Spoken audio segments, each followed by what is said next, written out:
bueno, decíamos que íbamos al otro tango. El otro tango es el tango Nada, cuya letra corresponde a un uruguayo, Horacio Sanguinetti. Aquí lo importante no es cómo se compuso el tango ni qué significado tiene el tango, sino que más que nada nos interesa hablar de la historia de Horacio Sanguinetti, de lo que le pasó a Horacio Sanguinetti en su vida personal. Él había compuesto el tango se hizo popular, el tango Nada se hizo popular, se hizo conocido. Horacio Sanguinetti estaba en el grupo de los tangueros de la época, o sea, era muy amigo de Mansi, de Pugliese, de Discepolo, de los que estaban de boga en el momento. Y todos formaban una barra que se reunían siempre en la noche. La cuestión es que este Sanguinetti, que yo dije que era uruguayo de origen, pero que fue muy joven, se fue para la Argentina, tenía una hermana que también vivía en Buenos Aires, como él. Y esa hermana estaba casada con un militar de rango, un militar de alto rango. Acá sí estamos hablando del año 50, o sea que ahora sí estamos hablando del gobierno peronista, seguro. La cuestión es que la hermana, que la veía muy a menudo, la notaba cambiada, la notaba que estaba rara, que algo le pasaba, pero nunca le decía en realidad, le preguntaba, ¿y qué te pasa? No sabía, nunca le decía. Hasta que un día, en una de esas entrevistas que tuvo con la hermana, en las conversaciones que tuvo con la hermana, la vio no solamente mal de ánimo, sino que la vio golpeada. Y ahí le dijo, bueno, contame qué te pasa porque realmente esto ya no se soporta.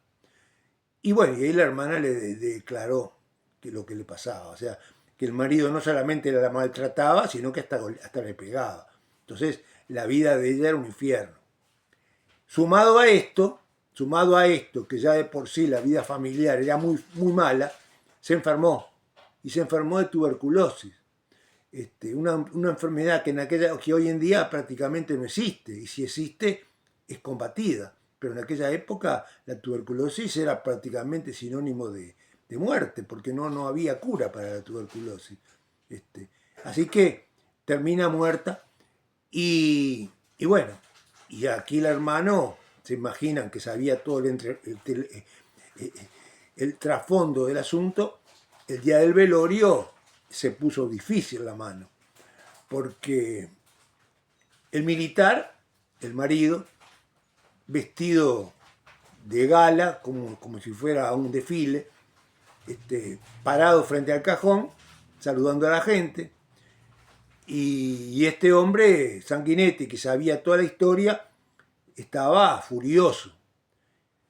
Los amigos, los que sabían del asunto también, lo contenían ahí, le decían, bueno, pero llegó un momento que no aguantó más y lo encaró. Lo encaró y le dijo, sos un sinvergüenza, ¿qué estás haciendo acá? Con todo lo que le hiciste a mi hermana. Bueno, ahí se enfrentaron. La cuestión es que no sé si el militar amagó a sacar un revólver o no sé qué. La cuestión es que este sí tenía, porque todo el mundo andaba armado en esa época. Este sí tenía un revólver y le ganó de mano y le pegó unos tiros. Le pegó unos tiros y lo mató. Entonces ahí se armó el desparramo. Se imaginan ustedes en pleno velorio a los balazos y la muerte de un militar de alto rango fue realmente una situación delicada. Bueno, los amigos de Sanguinetti lo primero que hicieron fue sacarlo del lugar. Y después nosotros nos enteramos, con el tiempo, nos enteramos porque la hija de Pugliese nos contó que se lo llevaron a la casa de Pugliese, que era uno de sus amigos. Bueno, en la casa de Pugliese lo retuvieron ahí mientras pasaban los primeros días, pero se dieron cuenta de que eso no podía durar mucho, porque aparte, al ser un militar de tan alto rango y sabiendo bien quién había sido el causante de la muerte, lo estaban buscando por todos lados. Bueno, se reunieron los amigos de Sanguinetti en un boliche y decidieron a ver qué hacían, porque realmente mucho más en lo de Pugliese no iba a poder estar.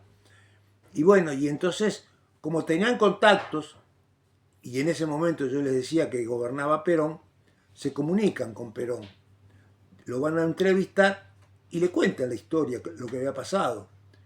Y es brava, para Perón fue bravísima la situación, porque ¿qué hace? No podía ocultarla.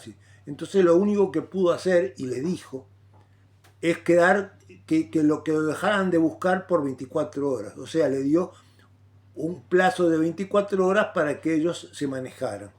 Bueno, ese fue el hecho clave, porque cuando estoy hablando de los amigos, estoy hablando de todos esos que dije al principio. En la rueda estaba Mansi, estaba D'Arienzo, estaba Pugliese, por supuesto. Eran 4 o 5 los que complotaron todo esto. Bueno, ese día que les dio el libre para que no lo buscaran, se lo llevaron para el Tigre. Saben, en Buenos Aires está el Tigre, que es donde llega un barco de acá de Carmelo, la Cachola, no sé si sigue llegando, pero es un lugar de salida para el río Uruguay. Bueno, y ahí lo embarcan y va para el Uruguay. Cosa que de alguna manera le daba un punto a favor a Sanguinetti, porque él era uruguayo. A pesar de que se había venido muy jovencitos, tenía la nacionalidad y no había extradición. Como Perón estaba enfrentado al Uruguay en ese momento, ¿se acuerdan que hubo una época en que no podían venir los argentinos para acá, no podían venir a Punta del Este, había un problema bárbaro entre Perón y el gobierno uruguayo? Bueno, la cuestión es que se va para el Uruguay y ahí prácticamente desaparece, porque no sé si se cambia de nombre, seguramente se cambió de nombre, y desaparece de la escena, o sea, nunca más se habla de él. Se habló de él en Buenos Aires unos días, hasta que la escena... Y lo particular de todo esto es que las fotografías de Sanguinetti desaparecen. O sea, desaparecen los registros, desaparece todo en los periódicos, o sea, no hay fotos de él.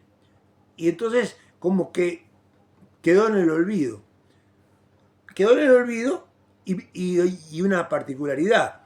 Los derechos de autor de sus tangos no los cobraba nadie, porque seguro que él, que era el que los debía de cobrar, no estaba, no se sabía qué pasaba, si estaba vivo, si estaba muerto, no se sabía nada. Hasta que un día llegó la noticia de que había muerto, o sea, se confirmó de que había muerto, ahí se hizo todos los registros y todo lo demás, bueno, y ahí entonces los familiares pudieron pasar a cobrar los derechos de autor. O sea, una historia distinta. Acá nada tiene que ver la letra del tango con la realidad de lo que le pasó al autor del tango. Bueno, son los 2 tangos que yo miré ayer en clase. Y bueno, y con esto me despido hasta agosto, que ahí nos volveremos a ver. Bueno, que pasen bien. Chao.